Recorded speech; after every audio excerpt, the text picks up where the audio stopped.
Mga kwentuhang puno ng kwela, dun sa dating tambayan, kalapit ng eskwela.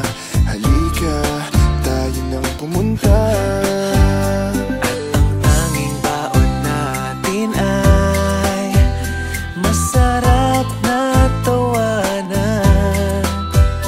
Kay saya ng tampuhan, lalo na kung may kulitan.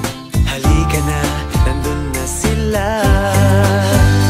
Halika na sa dating tagpuan. Halika na sa mahababang kwentuhan. Halika na, kalimutan mo na ang problema. Halika na, tayo na. Halika na, sumama ka na. Na na na na na.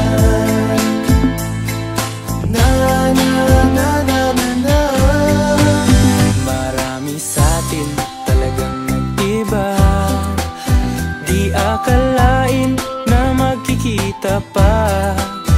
San ka man makarating, lagi mo lamang iisipin barkadang nagbuklod sa atin.